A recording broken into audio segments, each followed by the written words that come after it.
Are you walking away from conversations feeling misunderstood, disrespected, or dismissed? Do you find yourself repeating the same questions or desires over and over again, but nothing ever changes? Are you looking for ways to finally feel heard in an important relationship? Well, you are in the right place.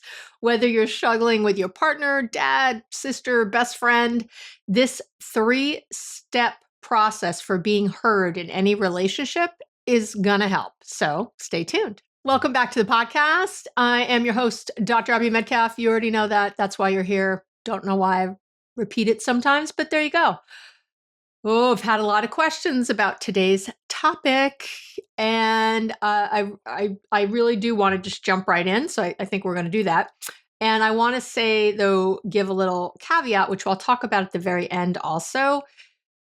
In a big picture way, being heard in a relationship is really about the boundaries that you have. So I'm going to come to that at the end, come back to that. And we're going to talk about that a little bit. But I just want to say that, anything that you hear, anything that you get, any steps for anything in a relationship really come down to your boundaries at the end of the day, which is why I wrote a book about it, which is why I have boundary stuff for free all over the website, and all over, YouTube, wherever you might search for me, because boundaries are really the answer you're looking for. I'm going to give you some other pieces to that today, but I just have to I feel like I have to keep repeating it, and that's okay with me, because it's so easy to blame others when they're not doing what we want, or he made me feel this way, or she knew I was going to feel that way when she said that. We tend to blame other people for our feelings. And that's, at the end of the day, what has to stop. So let's talk about the 3 steps to being heard in any relationship. Let's jump right in there. So step 1 is that you have to take full responsibility. I know it's all their fault, but if you would go into any conversation with that attitude, I don't know how you expect anything other than defensiveness, anger, people checking out, wanting to avoid you. Come on. We both know if someone was coming into a conversation blaming you, telling you, you upset, here's what you did, blah, blah, blah. Come on, you would do the same thing. I think I would. It's very hard not to be defensive when someone comes at us with what we're doing wrong. So I just want to say that. And when you think about it, if you're bringing this to your mother or your partner or whoever, a lot of people in our lives feel very responsible when we're upset. So it's very common for a partner to feel like they're being blamed for our upset, even if whether we are or aren't. It's, if I'm your mom and you're unhappy in your life, I somehow can feel like maybe I'm being a bad mom. If people go to their own place. They have their own reactions to things. So you've really got to be mindful and thoughtful. If you're going into a conversation because you feel hurt, now I want to hurt them as bad as I hurt, then, have a nice life. This isn't the channel for you. I don't know what to say. I'm not here for people who want to be miserable and make other people miserable. That is not what I'm doing. I want you to be happy. You deserve to be happy. I hate that word happy. You deserve to feel at peace, content, satisfied, connected, loved, cherished. And you can't go in trying to hurt people and expect to feel that way. Let's be real. So, that's a separate issue. And I talk about it in other podcasts, but you really have to understand that it really isn't all their fault. And if you think it is, that you feel bad. And if you think it is, then you've really got to pay attention today. This is definitely a podcast for you. If you're certain right now about a partner or a friend or somebody, and it's their fault, if they would just stop doing this thing, then I would be happy, you're in trouble, because you're giving all of your power to somebody else and you are taking no responsibility for your own thoughts, feelings, and actions. And we all know, if you've been listening for any amount of time to me, I don't put up with that. It's bullshit. I don't put up with it. It's not going to help you. Has it been helpful thus far? No. Or you wouldn't be listening. You wouldn't feel a need. So you co-create every single relationship you're in. So you have responsibility in this, in whatever this relationship is. And I always say 100% responsibility because you have 100% responsibility for your own feelings and actions. I don't say 150% because that's codependency. That's you having responsibility for their thoughts, feelings, and actions. I'm not saying that. I'm saying, but if you go in like, well, it's 50-50 and I do this and then they should do this, that's a strings attached thing. That is you, again, still giving power to someone else because you're saying, well, I'll be nice up to a point, but if you're not, then I'm done. I'm not being nice anymore. And that's where we get back to your boundaries. My boundaries for myself are that I'm a kind, good person. So whether someone's treating me poorly or not, I do my best to stick to that. Am I perfect? Of course not. But it's what I teach my clients. Again, it's what I've learned because I want you to be a kind, good person everywhere and to keep coming back to that place so that you walk away from any interaction feeling good. You didn't lose your mind. You didn't lose your control of your emotions. You leave intact. And I have to tell you, that's how you build self-esteem, self-confidence, how you feel good about yourself, your sense of self-worth. That's how that happens. So you have to take 100% responsibility for your own feelings, thoughts, and actions. And remember that you co-created this relationship, even the one I had with my narcissistic mom and all the stuff I went through. Even though, yeah, this is a big thing, I still co-created it. I had certain boundaries with her. I had certain ways of interacting with her that I allowed that co-created a relationship between us. And when I took responsibility for my side of the street, things really did start to change. And again, this is what I do with my clients. This is what I teach them. And they all come back and say, wow, I can't believe how different this is. And it's because they've changed, not the other person, but the other person changes when you change. That's just what happens. It's just how it is. So if you want to be, a victim in your life and blame everyone else for how you feel, again, I don't know how to help you from there. And I want to help you. I love you. I want to help you. And I can't do it from there. I did a whole thing at the end of 2023 about a victim mindset and then how to have an empowered mindset. So maybe listen to those, maybe go back, maybe make that, a good resolution about how to really shift the mindset. I think they're really good ones to listen to. And I'll link to those in the show notes and on the relationship tips and tool page of my website in the corresponding blog that I do for every episode. But if you're looking to really change not just how you are in a relationship, but who you are in your relationships. If you're really wanting to have connection, ease, and joy, then it's time to put on those, big gal, big guy, big binary, non-binary pants and, look at yourself first. Okay. That's all I'm asking for. So, and I understand, it takes two to tango in any relationship, and the other person might be acting like a total butthole, might be acting like such a jerk, but it's still you that needs to look at yourself first and take responsibility.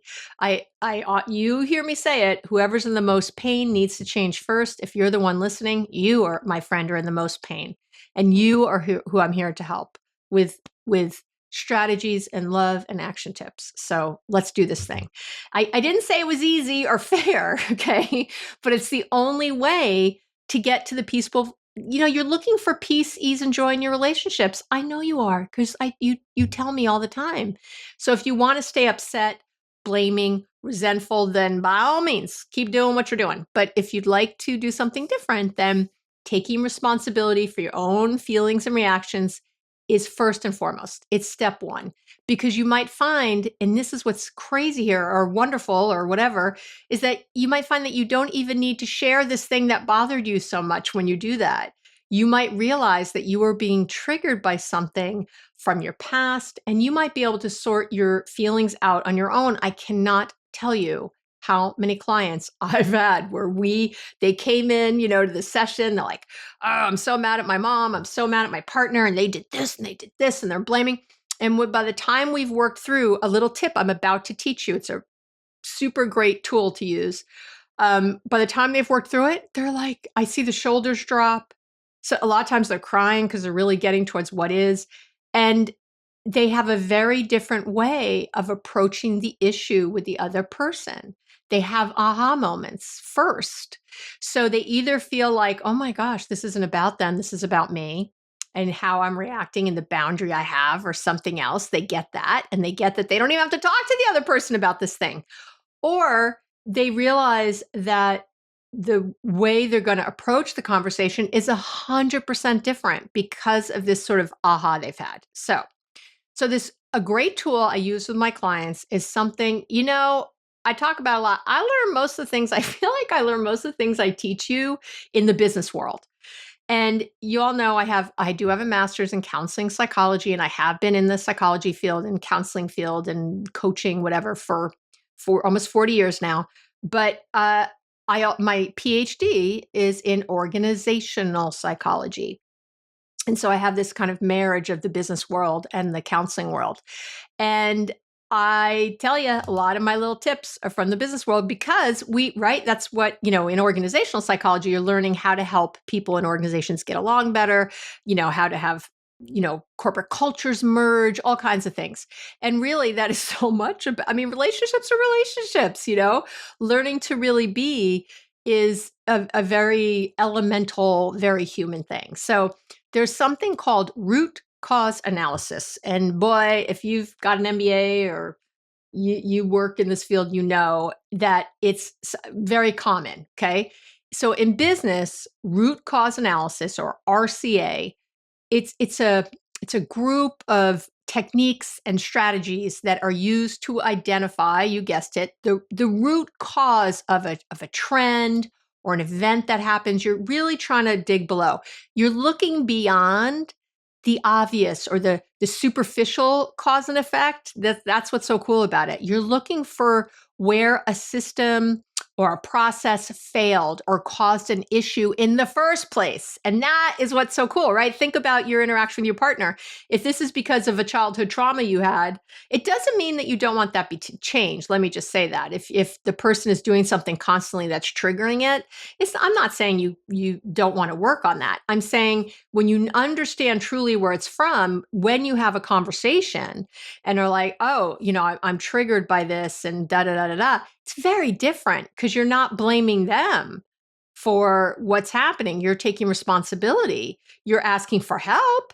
You're asking for empathy and compassion, but you're not blaming them for the reaction you're having. See the difference? Like it's all very subtle, but it's huge when it comes to understanding yourself, understanding the relationship, and how the two of you interact. So here's the deal. You can perform a little root cause analysis on yourself, and it's pretty simple. And I'm going to explain it right now with it's a simple process. So here's what I have my clients do. I tell them to think about an issue they're having with someone. So I'm going to use a client I had recently who had an issue with her partner. Okay. So she was feeling really angry because they were out to dinner with some other couples a couple weeks ago now. And her partner said something that she felt was belittling her or throwing her under the bus. He had pointed out a mistake she'd made with some, oh yeah, she, let's call her Jane. Jane is always doing that stuff. She's so gullible. I think he called her gullible or naive or something. She's so naive. She falls for this stuff all the time.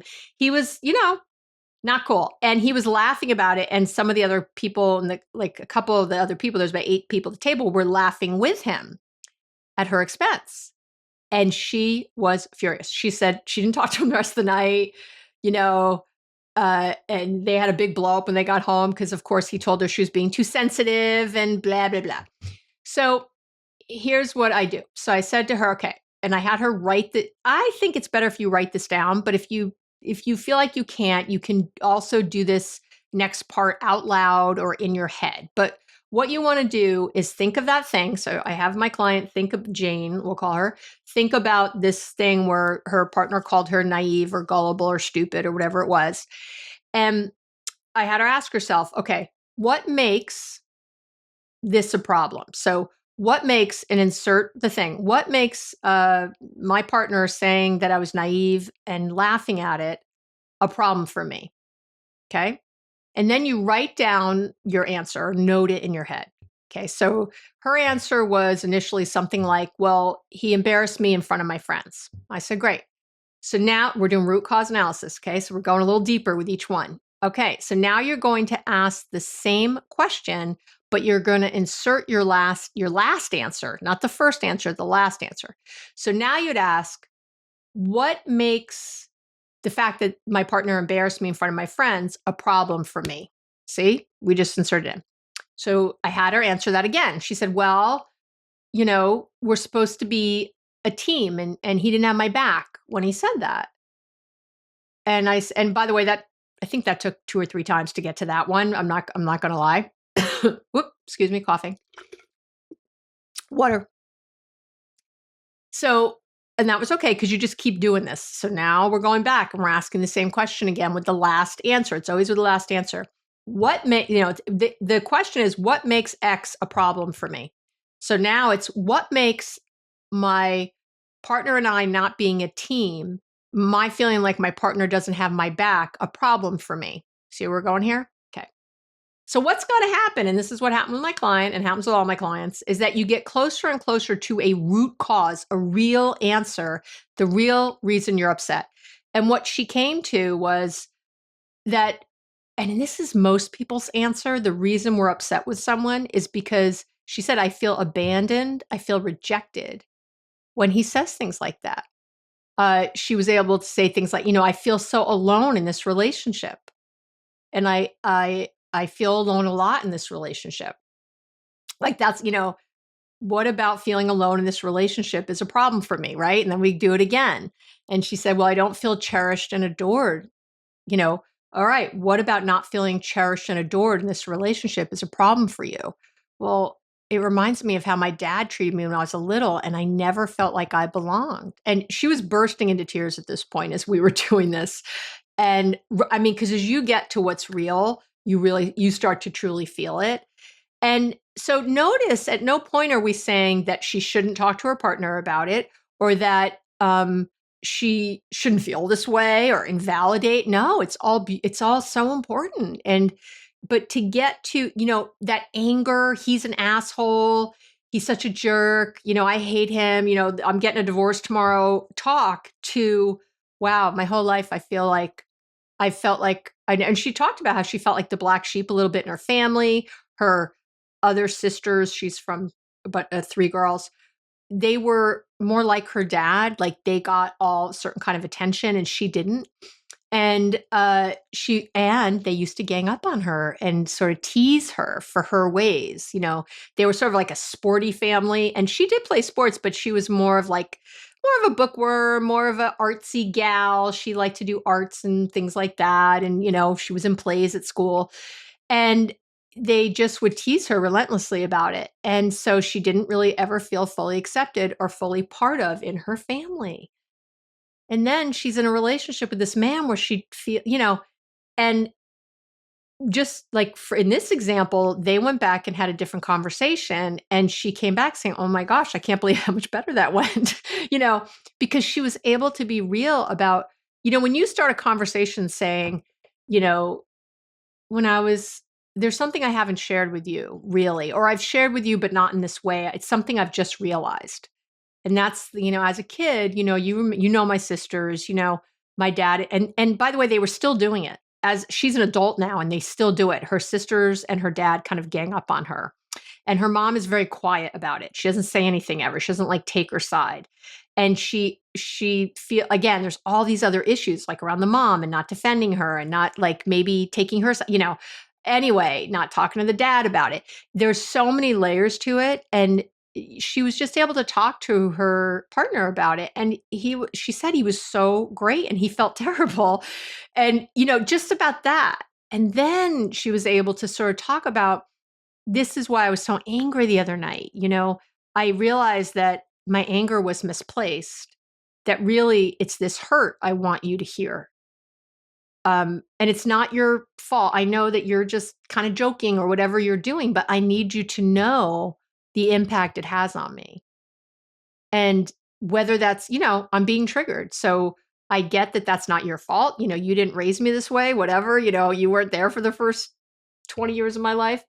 And, here we are together now. So these are things we need to think about together, blah, blah, and they had a very rich, loving conversation about it because now he could understand differently. And he wasn't just, oh, you're so sensitive or you're overreacting, because he was feeling attacked and he was feeling like he, quote unquote, didn't mean it. Although that's a whole other piece. I do think people mean it. I think that, she probably married her dad in some ways. That happens. We end up with these things in our childhood, and then we marry the person that kind of, or we get with the person that sort of repeats that cycle. And, his own childhood of that with a very competitive family and everybody, right? There's like some things that he learned about how you treat people you love, quote unquote. And this was part of how the teasing felt loving to him. I know. So just saying that, I'm not saying it's right or wrong. Again, if we cannot judge it and just understand it, we get much farther. So when you get to the real reason, the root cause, you get past that, those top feelings, the anger, the frustration, the rage, the helplessness, the hopelessness, and you get past having the same conversation over and over again. If she had just said to her partner, you need to stop teasing me. I don't like when you tease me. And he's like, oh, well, you're overreacting. Do you see how that doesn't go anywhere? First of all, you don't feel heard. You're right. But second of all, he's probably never going to stop. He's going to keep teasing her because he doesn't really understand. He thinks he's doing this little thing and it doesn't have meaning to him. So he doesn't put it in a part of his brain where things that are important live. It becomes just the silly thing that isn't important. And I'm not saying that's right or correct or anything else. Again, we're not trying to judge all this. That's what I hear people say. They're like, well, that's not fair. Why do I have to? I'm like, if you keep focusing on fair, you are never going to move forward. You're never going to move forward. All you can do is your side of the street and getting clear on what you really feel. So, and by the way, I had another client who was upset about something, different thing, but same idea. And she came to me first before talking to her partner. And I thought that was brilliant. Because as we talked, she said, you know what? This is really not even something I want to talk, her partner's a woman, that I even want to talk to her about. This actually is something else. And I did overreact in the moment. And I know there's something here I want to work on with her, but it's not really this. And and she wanted to do more work around it, but she was able to let go of the frustration and the anger and the resentment she was feeling. So do you see what I'm talking about? There's a lot here. Remember that we connect with feelings, not thoughts, right? So I say this all the time, I know, but we connect with feelings, not our thoughts. So at the very least, when you come to your partner or your mom or your sister or your friend with true vulnerable feelings, you're going to have a different conversation. It's going to feel different. It's going to feel different to you. It's going to feel different to them. Okay, great. Step 2 is you need to set the stage for success. So if you go into the conversation expecting a fight, that's what you're going to have. If you go in super tired or you're having a conversation at 11 p.m. and you've been up since 5, your chances of it going really well are greatly diminished. There are a few things to have in place that you want to have to set a conversation up for success, right? These are things I've talked about before, but I'm going to throw in a few here in different little ways. So one is to make sure you're both in a calm, good place and refreshed as possible. There should be no distractions, no laptops open, phones in hand, kids around, you're in the middle of the kitchen with family walking in and out, the TV on. You need to have, or you only have 5 minutes, you have to run out of the house. That's really not going to work. And you both need to be in a refresh kind of, feeling place. And you might have little kids at home and be thinking, I am never refreshed, Abby. I don't know what you're talking about. I get it. So it needs to be relative. But you, again, can't be exhausted. You have to find a place where you're, in the tumult of your life, where you're up on the island for a minute before you get sucked back into the waves, you need to find that. So I talk about this a lot with how to set intention, setting intention, which is really the next point. with how to get yourself into a good place first. Maybe do a little meditation first, maybe do a visualization, make sure your breathing is okay, maybe do a breathing exercise. There's a lot of things you can do first to get yourself into physically and mentally a good headspace to go into the conversation. And you want to try, you can't read your partner's mind or your sister's mind or your mom's mind, but if at least you're in a good place, that's great. And if you notice they're in a terrible place, I've started to have conversations with people and like I'm all ready and I'm in a great place and I notice they're not and I abort. I'm like, not the time, not the time. I'm going to have to come back to this. I also want you to set intention first, right? It might be, hey, I want to chat with you about something. And, I'm actually really excited to have this conversation with you. It's my intention that because I want to feel more connected. And I know this conversation will help us get there. It's my intention that you feel heard and loved.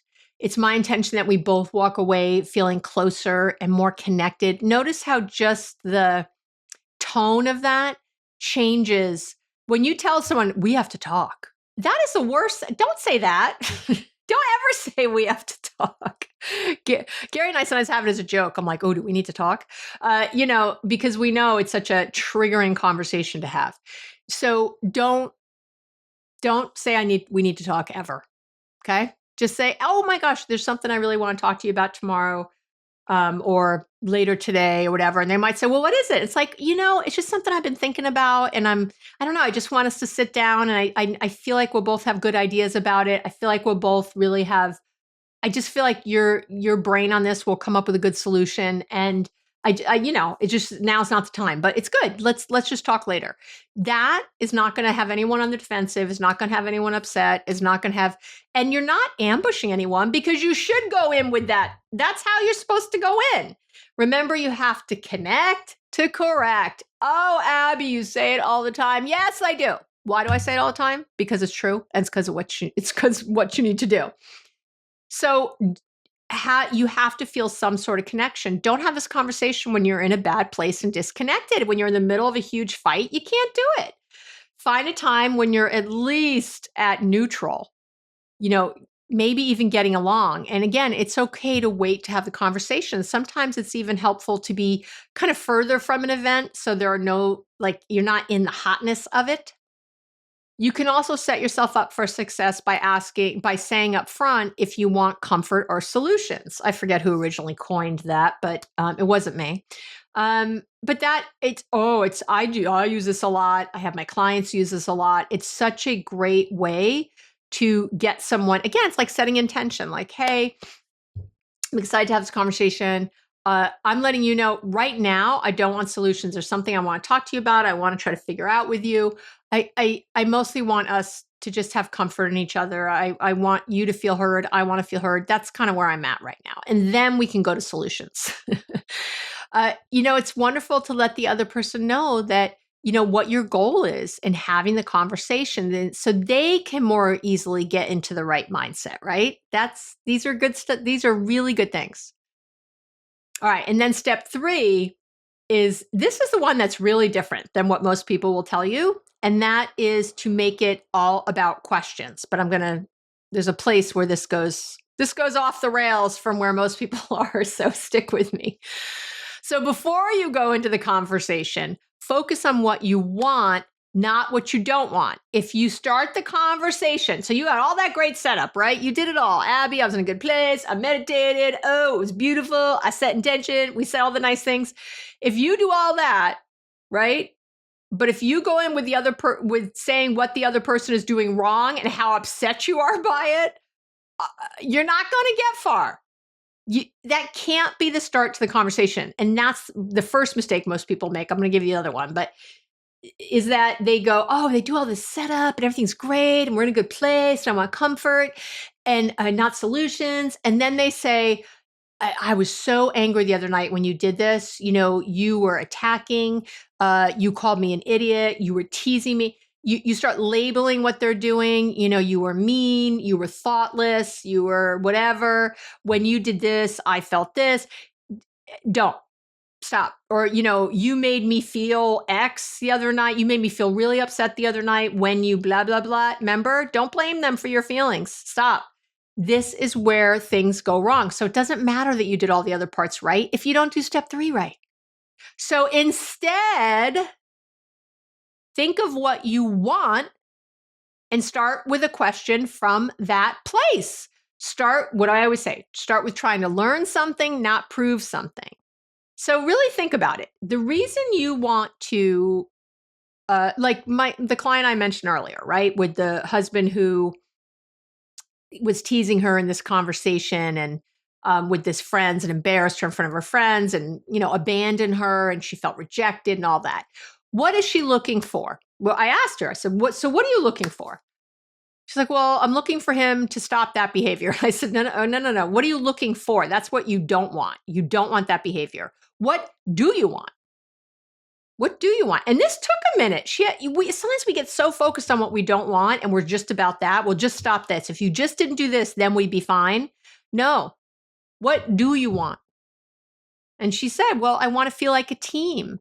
I want to feel like no matter what I do, he always has my back. I want to feel like, even if he disagrees with me in public, that he'll have my back in public and say something to me in private. I want to feel like he accepts me for who I am and he loves all parts of me. She started I'm like, great, beautiful. She's like, I just want to feel more connected and safe. I said, beautiful. So what would you like to see more in the relationship? Connection and safety, right? Kind of belonging, that. So start with that. When do you feel most connected to me? Now you might start with this with the conversation. Your partner's like, that's what you wanted to talk about? And you're like, yeah, yeah, it's part of a bigger piece, but I want to start here. When do you feel most connected to me? What a beautiful way to start a conversation. And you should be really listening. And then get a little deeper. What am I doing when you feel most connected? If connection's a thing, it could be appreciation you want to see more of. It could be anything, right? Respect. When you feel most respected by me, how do you know that I respect you? When you feel like I'm really appreciating you, what kinds of things am I saying? What kinds of things am I doing? What am I doing when you feel most whatever with me? Get specific. What are the kinds of things I'm saying when you know we're a team and when I've got your back, when you know I have your back, what am I doing? What am I saying? Do you see where I'm going here? I know you feel it, don't you? You can feel the shift, can't you? You're going towards what you do want. The goal is to get to a place where you can both identify what you'd each like to feel more connected, and then ask for what you want to see more of, not what you want to see less of, what you want to see more of. That's where the conversation goes. You see what I'm going here? I know. And here's where the other place where I diverge from what other people say to do. One of the more popular things you'll hear in these situations is to ask the other person, when they say ask questions, they say, well, ask them to repeat back what you're saying, what you said, right? So you say something like, what did you just hear me say? I'm not saying that's a bad thing to ask. The problem is with the answer. The problem is it can be a good question, but sometimes people just are good at parroting back what you said perfectly, but not really understanding what they're saying, right? That happens a lot. So I have a lot of clients say this. Their partner will repeat back exactly what they said. You said, I heard you say that when I was teasing you the other night at dinner, it didn't feel innocent to you and you felt like I didn't have your back. And yep, that's it. That's not enough because it doesn't tell you that the person understood it. It doesn't tell you what you're going to do instead. It doesn't tell you where to go. See the problem? Or they repeat it back to you wrong. Let's say, what I heard you say was that my innocent teasing felt like a lot and really hurt your feelings. Okay? And then the person goes, no.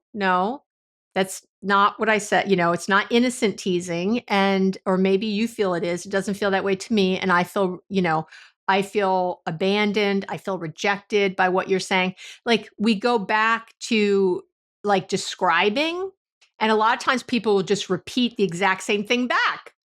No, I said this exactly. I said I felt rejected and abandoned. And then they go, okay, so you feel rejected and abandoned when I tease you. Like, they just learn, if they ever do get it right, to just parrot back what you said. That is not understanding. And that's just you repeating yourself. And you don't have necessarily gains forward. Sometimes, of course, that works. Sometimes that can work. But if you've had to repeat this, if you've had that conversation and you're like, they told me they understood, that's what I hear a lot. They repeated it back, and yet we're still here. Do you see the problem? It's because, that they're not really, again, we're not, what's happening here is thoughts. We're connecting with thoughts, not feelings. And you don't connect with thoughts. So if you're just having the thoughts about it, that there's no deeper connection. We can dismiss and think, oh, they're just overreacting, or they're just whatever, or that's from their childhood. That's not my problem. It's a you problem, not a me problem, whatever. That's the way people get to that place, and you really don't want to have it. So if you're repeating the same thing, you've got to stop yourself and realize that this isn't the best approach for whatever reason. Something is stuck. And repeating the same thing is actually, it's kind of crazy. It's crazy making for you. It's crazy for the other person. So I want to wrap up with just saying this. If you diligently practice these steps, okay, you go back, you're like, Abby, I got you. I see what I'm doing wrong. I'm on it. And if you, truly are coming from love, patience, and understanding. And let me just say, if you try this once and it doesn't work, I don't want to hear from you. You can't go out and play tennis once and play like Serena Williams. I say it all the time. People don't. It's a skill. This is all skill. And so you're not going to be perfect at it, even if you think you were the first time. That's impossible. So give it a few times. And if, keep coming back to this way of connecting and talking to your partner or mom or whoever. So if you're doing it really right, you can sit here and tell me, Abby, I did all those things. And the other person my mother only gets defensive, angry, or hurt. Doesn't matter how much I try, which, by the way, I find to be rare. Usually when I'm problem solving with a client, I was like, well, were you this? What happened here? Was your mother? And they're able to realize where they got off track. They were probably feeling, they're feeling frustrated or resentful. It didn't feel fair that they were working so hard and the other person wasn't giving them anything. But let's say it can happen that you're doing everything I say and nothing is changing. Then it is still about you, because you know what? It's time to make and keep some very clear boundaries. And so, I'm going to plug my book, Boundaries Made Easy, Your Roadmap to Connection, Ease, and Joy. Buy my book to learn how to make boundaries, true boundaries, not just say things you want, because that's not a boundary. It's got the 3-step process in there, all the things. But you can also search for the term keyword. If you don't have any money, you can search for the keyword boundary on my website, and you will find lots of great ways to make boundaries and how to hold them and how to keep them and all the good things. The book just puts everything in one place and obviously has some more stuff. But because it's really still up to you. Somehow then you have to make a boundary. Mom, if I've tried many times to talk to you about the way that you speak to me, and I feel like we have the same conversation over and over, and I don't want to do it anymore.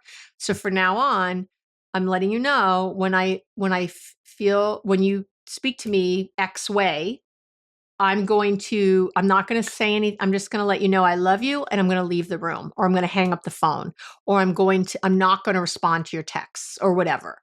You have to keep that boundary. Your mother's not, your partner's not, your friend is not, your boss is not.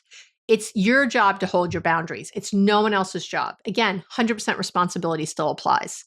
If a boundary has teeth, a boundary just saying, please don't talk to me that way anymore. I don't like it when you say that. It's disrespectful when you do this. Those are all lovely things, but they're not a boundary.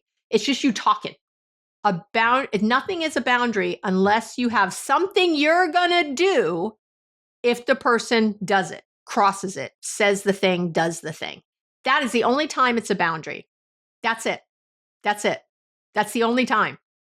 And you'll find that you've been saying, "Oh, I keep making boundaries and they keep trampling them." Then you're not making boundaries because people can't trample. If they come over it, you leave or you do whatever you said you're going to do, or you break up, or I don't know, whatever you said you were going to do. You got to follow through. You keep yourself safe. So then the boundary wasn't trampled because they tried to, but then you took yourself out of the situation or you made things clear in the way you needed to. These are the ways you move forward. So it might be time, if you've done all this and you don't feel heard, or maybe that you're in a very toxic relationship and it just can't shift. Like I said, I personally have been in toxic relationships that I was able to shift. I've had many clients in them and they were able to shift them. But it depends, obviously, if it's violent or something. I hope you're not even pretending to take any of this. That's a totally different situation. Or if you're in harm, physical harm, or emotional harm, that's a different thing in toxicity. But if you just don't feel up to that or can't do that work for whatever, it's okay. That's okay. I support you in whatever you're doing, but you have to draw a boundary then, to really create safety in the relationship. You are the only one who can create safety in your relationships. I know. I wish it was another way, but it's not. Okay, so I'm gonna have something that you can download. I call it the relationship check-in exercise, and it's something I took originally from Jack Canfield. I can't remember where he took it from originally, so I shouldn't say I call it. Well, I call it I don't think he calls it that, but it's a relationship check-in exercise, and it's something you can do. It's another thing you can do with your partner to sort of set up a conversation in this very positive way. So I'm going to link that should be linked under the video if you're watching me on YouTube. And if you are, please like the video if you liked it and subscribe. Leave a comment. I love to leave a nice one. I don't need to hear if you're mad or upset, but I would love to hear anything else or if you have a question. And it should be linked under there. Otherwise, abbymedcalf.com relationship tips and tools page, always a corresponding blog, or the show notes page are all places you can download the relationship check-in exercise if you'd like to take things to another level, if you'd like to try something else in your relationships. And it works with a partner, but it also works in all kinds of other situations. So I just want to say that. That is it for today. Thank you for hanging out with me. Thank you for writing in so many times with this question in so many different ways. I did my best to really give you, again, actionable tools to help you get to a place where you feel heard. And you deserve to feel heard. You deserve to feel appreciated and listened to and connected and feeling like you're cherished in the relationships that you're in. You absolutely deserve that. I cherish you. I'm very glad we're in this relationship together. And as always, you can write to Abby at abbymedcalf.com if you have a question or something you'd like to hear on a future podcast episode. Remember, I don't answer questions directly. It's not ethical via email, but I might talk about it on a future episode. So there you have it. All right. Have an amazing week. Thank you so much for spending time with me, and I will talk to you real soon.